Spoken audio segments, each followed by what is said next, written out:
Hi everyone, sorry we lost you. Anshika, please send me a request again. Sorry guys, there was some network issue and we lost you. I have with me Anshika who's going to be joining in to speak about International Women's Health Day and address issues that will help hopefully in addressing women's health. Um,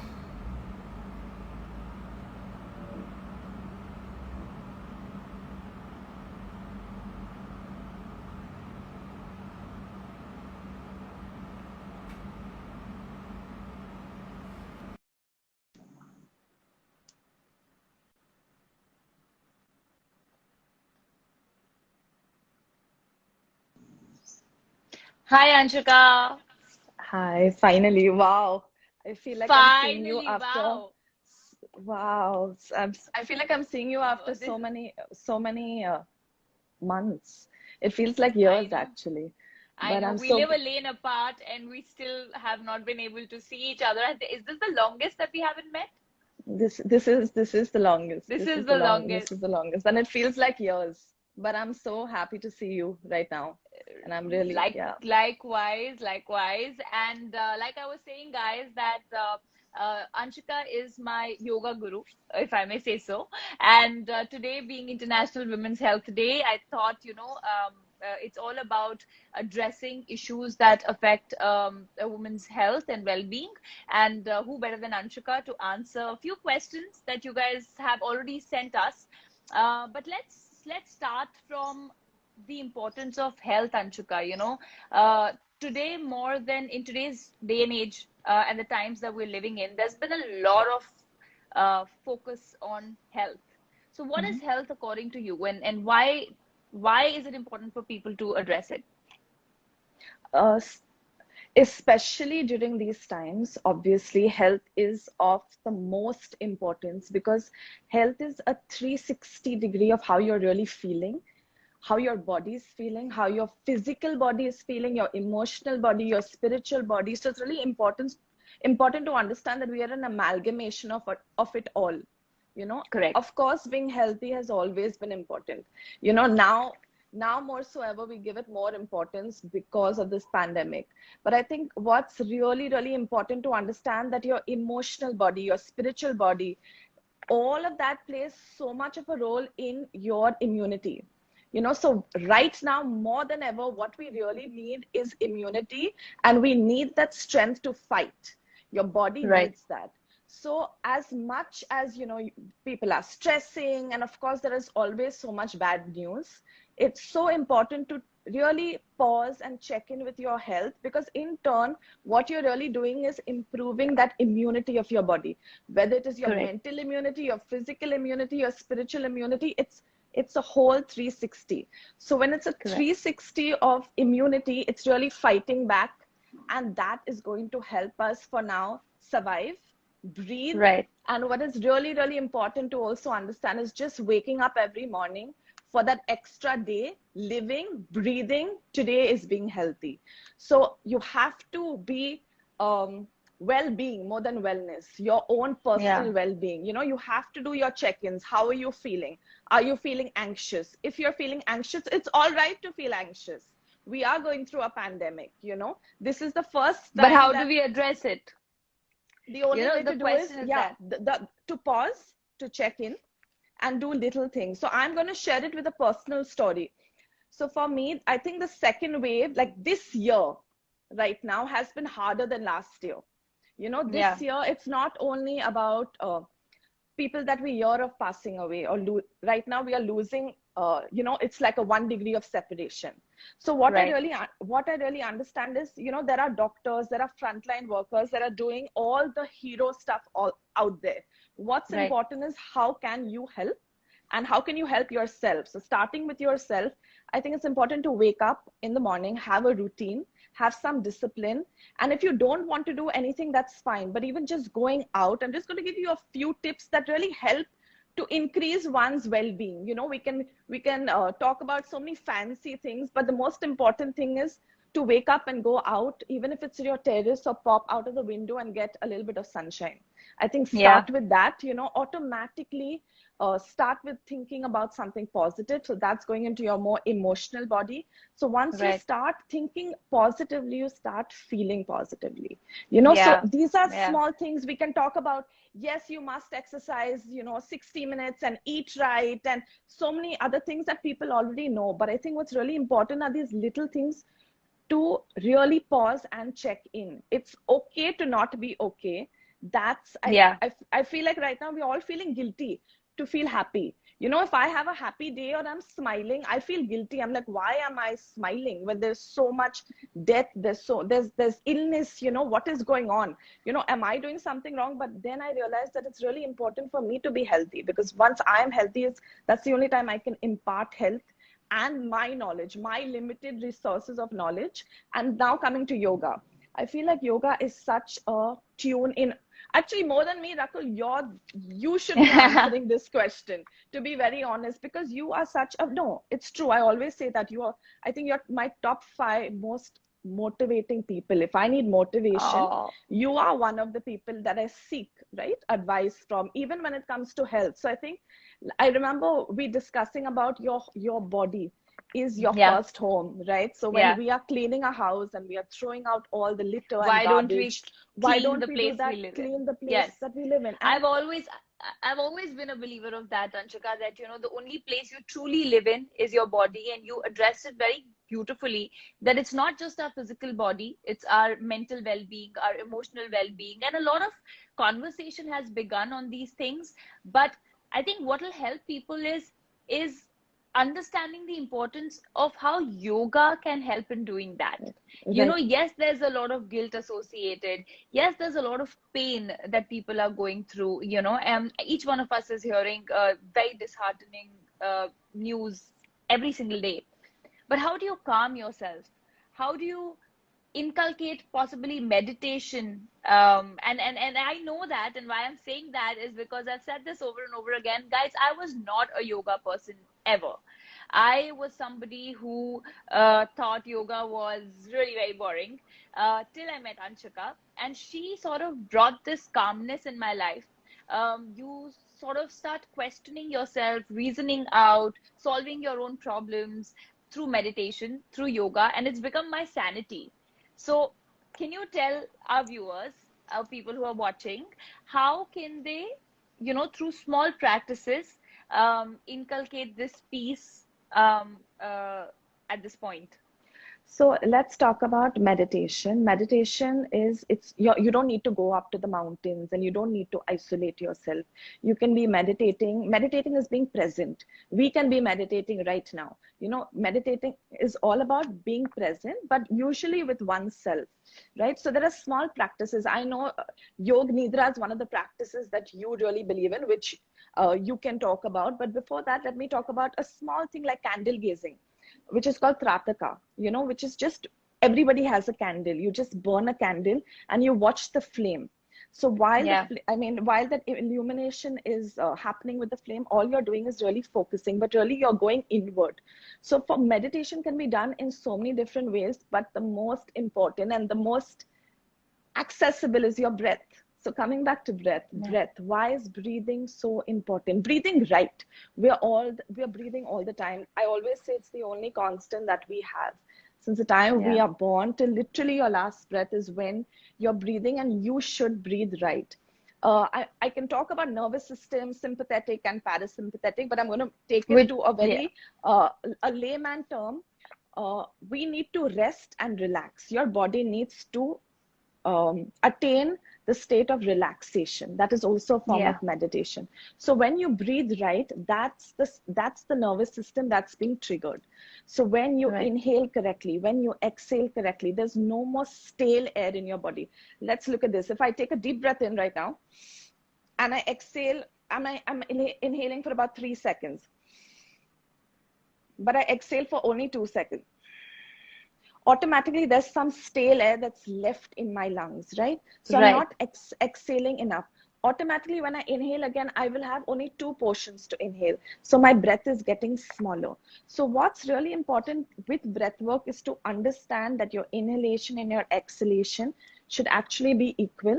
So hence we do different kind of breath work, pranayam, to attain that. Now, Right. once you breathe right, all your systems start working correctly. In Correct. turn, all your organs start working correctly. In turn, your blood circulation is refreshed. And like your car, you would send your car for a reboot, or you keep sending your car to fuel up. It's the same thing with each Yeah. organ. If you want And I your think, organs, yeah, the so breathing does that, and no, breathing does absolutely. that, and like yoga nidra, you mentioned yoga nidra. I was going to come to that. A lot of women, I had these questions in my inbox about um how much can women work out? Will it affect their hormonal cycle? Will it affect their periods? A lot of them go through irregular cycles, and I think proper regular practicing of meditation, this pranayam and yoga nidra can help, because like you said, it switches off your body from the fight or flight mode and converts it into a calm and relaxed zone. It gives you that Right. disconnect, and I practice it post my workout because I love to do intense workouts. And post that, even if you can give your body 15-20 minutes to shut down and sort of adapt, I think that's how all who are listening can bring this into practice. Anshika, we have a lot of questions that I think we should address. So Shruti has asked that how do you start doing yoga if you're a beginner, and what are the baby steps we need to take? Trust me on this, I was a beginner at one point and now I'm an addict. So for now, especially because I mean, you cannot go into a studio. Otherwise, the easiest way would be to just grab a mat and just go into the nearest studio, and obviously learn from a certified teacher. But because we do not have that right now, just buy a yoga mat and try and follow a certified yoga teacher's class. Don't go onto YouTube, because you don't want to get injured. You don't want to just learn from people who are putting content out there that are not certified. That's what I keep talking about. It's very important to learn from the right person. So Right. find any certified teacher. We also offer online classes. Sign up for our classes. Sign up for any class that you can really get access to, as long as it's a certified teacher. And give yourself Right. one class. I think one class will change your mind about yoga. And baby steps as a beginner, to remember that it's not a competition. It's great that you're doing it online, so that you're not really looking at anybody else right now. So I see a lot of that in newcomers, when they're seeing Yeah. other people and they get disheartened. So just to understand, and I think when you allow your body to explore for that 60 minutes practice, it's going to change your mind. Yeah, and I'd just like to add, I've met so many people who say, but I can't bend, I'm really stiff, and how will I do yoga? But trust me, guys, you always begin from not being able to do something to be able to do it, and that's where your willpower comes in. I think all you Absolutely. need, adding to what Anshika said, all you need is the desire to be able to do, and the desire to begin from somewhere. And what's a better time than now? All right, we have our second question by Hina Das, who says how to balance hormones, mood swings, um, especially after menopause. Are there asanas that can help people go through menopause easily? So there are a lot of inversion practices that help to ease out the symptoms of menopause. Of course, menopause is inevitable, and I think the acceptance of what's going to happen. There's so much knowledge out there, is definitely a starter, because you'll have your hot flushes, you'll have your mood swings, and they're going to go on for, sometimes it depends on weeks, sometimes months, sometimes people you know they watch these signs and symptoms for years. But what's important to understand is, if you get a yoga practice which includes a few inversions, that's really going to help your endocrine system. So think of your endocrine system as balancing your hormones. So when it's menopause, for a layman, again, your hormones are out of whack. So it's a hormonal circus. There's chaos. And what yoga does is really calm. It helps to bring those hormones back and balance it. So practices like a simpler inversion would be Setu Bandhasan, your shoulder stand, your halasans. If you can't do a headstand, that's fine. You can take your legs up on the wall, Viparita Karni. You can, I mean, there are so many things. You can also lie on the edge of the bed and really pop your head down. So that's as Right. good as an inversion, because it's stimulating your endocrine system and stimulating your thyroid gland. It's balancing. And Brahmari pranayam, the bee humming sound pranayam. I know that's up on my YouTube channel, so y'all must check it out if you want to follow step by step. So when you do all sorts of these practices along with, of course, the right kind of nutrition, your right kind of sleep, because I love to say that yoga will cure everything, but that's it. Sleep. Let's talk about sleep, Anshika. I'm glad you mentioned that. Now, a lot of people don't pay importance to sleep, right? Right.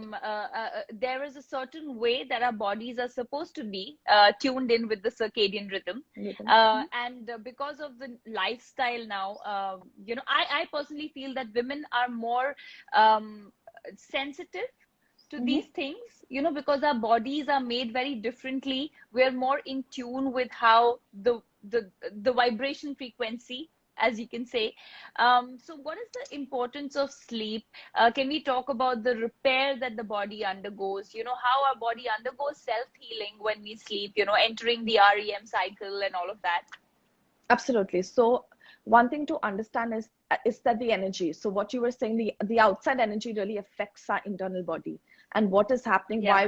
why we prefer the circadian rhythm is because you're waking up with the sunrise and you're sleeping when the sun sets. You're eating in between those times. So it's a healthier lifestyle. Your certain vitamins, if you don't get enough sun exposure, no matter how many supplements you pop in, they are not going to get absorbed by the body. So small things like that are really important to note. And when it comes to sleep, I truly believe that nowadays it's very hard to build a sleep cycle because everybody has extreme hard routines. And with Yeah. the rise in anxiety, it's extremely important to get that rhythm back in place. Yeah. Let's think about like your mobile phone. Your battery is going to get drained and then you have to charge it. Similarly, that's your body. We never let our mobile's battery die out. We always put it to charge. We are always holding on to it. So think about that. If you can do something for an external source, how important that is for your body. Your anxiety, your mental health, I cannot stress enough, your physical health, they're all interdependent. So it's like saying, Right. if you don't sleep, your body is not going to be 100% recharged. Your body is not going to, um, all the organs are not going to function properly, and in turn, your immunity is going to be at lax, and in turn, Right. it's literally you're actually hosting a body for illness. So sleep is actually, for me, the most important thing. And REM sleep, a lot of people don't get into REM sleep. So again, how do we explain REM in like a layman term? REM is your deepest sleep. That's when your repair of the body is really happening. Sometimes, you're in and out of sleep, you're sleeping very shallow, but your body requires those X amount of hours to really repair. So if you don't go into that sleep, you might feel that, oh, I've slept 8 hours. But if you haven't hit REM, that's as good as not sleeping at all.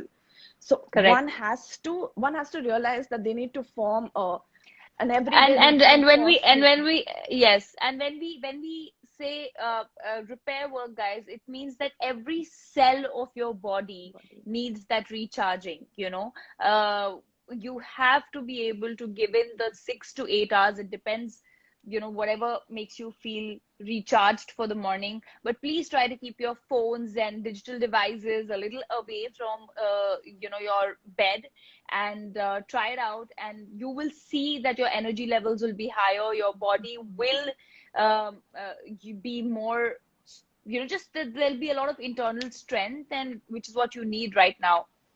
Coming to next question, can women do intense workouts during their menstrual cycle?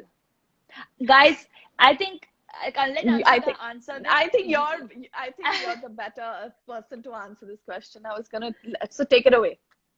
No, no, I'm just going to give my side of the story. I think each one of us go through very different ways of menstrual cycle. Some have painful periods, and some sail through it very normally. I personally just avoid ab workouts possibly on Hmm. the first Hmm. 3 days, but then do my proper intense workouts, because for me, that's my recharging. Unless I don't have my flush of hormones and feel that I have really worked out and sweated out, then I don't feel that great.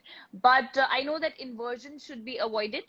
Yes, That's yes, what yes, you've told yes, me. yes. So that's something you can highlight on, that what is it that should be avoided. But I personally feel workout.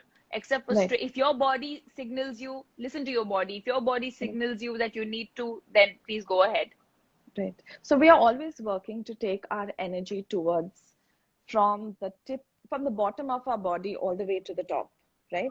So when you're going through your menstrual cycle, that's when your energy is dissipating towards gravity. Hence, we talk about not inverting. But I, Oh, as a yoga practitioner, as a teacher, I'm always doing that, even when I'm on my cycle, because sometimes I'm showing people, or I get into that practice because I am comfortable with it. right. What I tell every student is that no two bodies are the same, you know. Everybody is an individual. Everybody's body is different. So if you feel like you can push a little and go that extreme, because you want to release your serotonin, so your serotonin, Yes. adrenaline, endorphins, guys, they all your happy hormones, right? So when you go for a run, you feel good. When you do yoga, you feel good. When you go to the gym, you feel good. Why do you feel good? Because your happy hormones are being released. So that Right. also helps you. So your inversions really, and more importantly, doing a little bit of stretching and a little bit of movement helps to um, it actually helps us a little bit of a cushion towards your emotional symptoms. So your mood swings become slightly better during your menstrual cycle. The pain feels slightly better because you're releasing all your happy hormones. So sometimes people that have painful periods, I'll always make them do a practice which actually helps them to they feel like, oh, the pain is gone, but the pain really hasn't disappeared. It's just that your happier hormones have been released a little more. So you're feeling Right. good, you're feeling more refreshed. And yeah, but if you have to go the most conventional way with yoga is not to do any inversions, not to activate any bandhas, which is very important, and also your pelvic floor. So if you're going deeper into your pelvic floor and doing abdominal work, you can try to not do that. But if you're somebody who's been doing this all the time, just keep doing it. Don't stop today, because that's you shocking your body all over again. So if you're comfortable, Right. just listen to yourself. I think that's the most important. Right. So we have another question, which is about chickpeas. Nidhi is asking that I wanted to ask about chickpeas. It's gassy and sometimes gives a feeling of bloating, but is also considered a good source of protein and fiber. What's the catch here? Is it even good for me as I'm trying to lose weight, or should I avoid it? So, of course, if you're feeling these kind of symptoms, avoid it, because your body is probably not responding to that kind of protein. Again, when it comes to nutrition, when it comes to anything, what I've recently realized is even the best kind of protein out there is not going to work the same way for two people. The best kind of, Yeah. the best designed workout program is not going to work the same way for two people. Yes. So if I think something is every not body is working for you, different. yeah, so if something's not working for you, pause, go back, and there are so many alternates right now Yeah. that are widely available. And it's not because you might be intolerant or allergic to chickpeas. Sometimes you might be overdoing it. So anything excessive is also not good. So just Yes. pause and try to change things around. So I think tweaking that a little bit, Nidhi, is much better. Of course, go on, Yeah. Rakul. I know you have something to share about this. Yeah, and I think try soaking your chickpeas in apple cider vinegar overnight. That helps in taking out the gaseousness Yes, of chickpeas. But otherwise, if you're vegetarian, there are so so many many. protein. Like you said, there's green peas, there's methi, spinach, so much. Your other dals, your green moong dal, which is a great source of protein, and losing weight. Because she addressed here losing weight, I just want to add something, guys, that me and Anshika are both believers of a more balanced approach to eating, as opposed to can I eat this or that? Will I lose weight with this or that? We have so many fat diets these days that psychologically start messing with us. Everything we Right. eat, we're thinking, oh my God, is this going to make us put on weight? It is about what your body is responding to at the end of the day. Listen to it. Go back to the conventional way of how our grandmother's food was. Rice does not make you fat. I have another question there actually. We Yeah, could just, yeah, yeah. somebody's asked, Alankar's asked, in place of rice, if I take chapati, will it help in reducing or maintaining health? So I just want to say, rice is the nicest form of carb. Sweet Absolutely. potato, rice, and these are simple carbs which your body needs as energy, and you're not going to be fat. Now, of course, if you eat half a kg of rice in one meal, it is going to make you fat, or five chapatis, it is going to make you fat. So eat two-thirds of your hunger and balanced food. Please do Yes, not yeah. negate any food group. You'd like to add anything to that, No, Anshika? just as no, I think I mean, it's portion control. It's about balance. It's about balance everywhere. I think it's no fat diet really works, you know. And I Yeah. think that, I mean, till now, I realized that I think the one of my best restaurants of the foods that I have had is at your house. I think your, it's true, your ghar ka khana, I think, like it just beats any restaurant that Bombay has, So, Oh and my it's so God. tasty and it's nutritious. And I realized that we never miss out a food group. When we have a meal together, it's all different food groups, it's yumminess and it's the energy. So no matter what, even if you're on the best kind of portion control, guys, and you're like putting things into your mouth and you're just unhappy, you're not going to lose weight. Yeah. So I think that's also important to understand, that you need your emotional body, your mental health, your physical body, they all play a big role in how you're Yeah. looking and how you're feeling. So even if I'm eating the Absolutely. most, the best calorie counted meals and portion control, but I'm not happy with the food I'm eating, my body is not going to look the way I want. I am not Yeah. going If to you, definitely feel like that.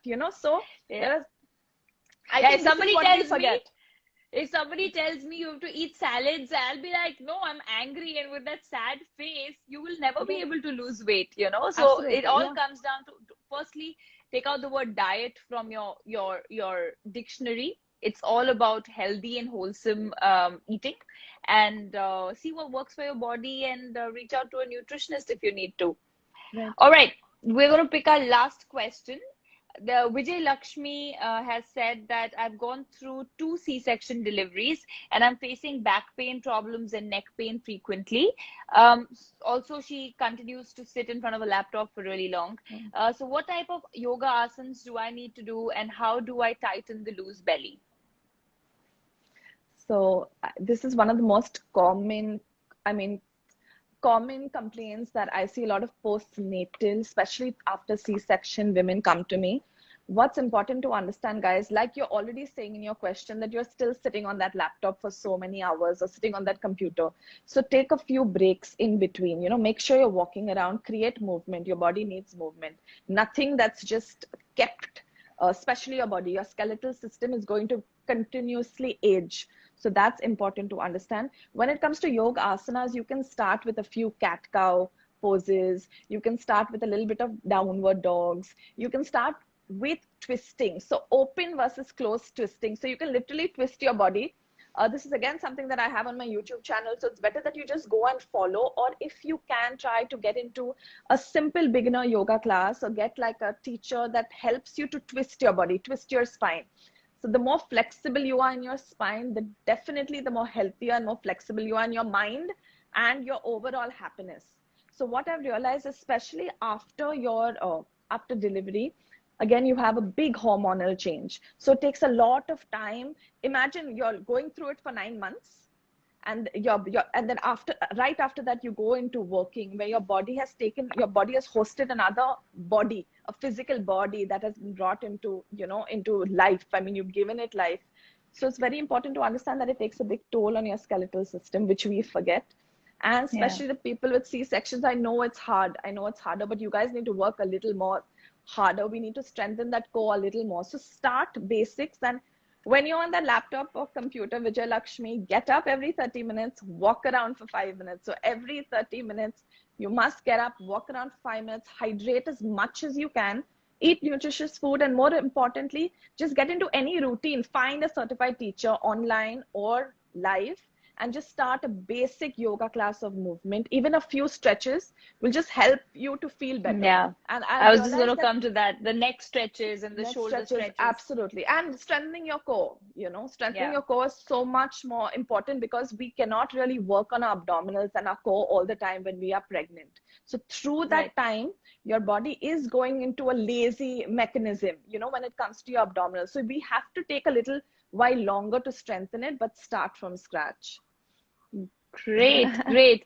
So, guys, I hope we've been able to answer your questions. And this was a great conversation, Anshika. And to everyone who's still thinking, how do I start? Just start. You know, I think this time has taught us that it's so important to take care of ourselves, our bodies, our well-being, and it's never too late to begin from somewhere. So pick your Right. mat, you know, work out if that works for you, do yoga if that works for you, make the right choices, and wish you all a very, very, very healthy life. Yeah, I like Yeah. that. I like that. And remember, guys, always include the word holistic in whatever you Yeah. do. If you don't know what that means, go Google it right now. When you look at everything in a more holistic approach, you realize that your body's and the way you feel is way more than just your skeletal body and your physical Right. body. And that's what's going to turn your life around. And I hope everyone stays healthy. Yes. And thank you, Anshika, for joining me Thank and you. educating people around creating awareness. And I shall hopefully see you soon. Bye. Bye.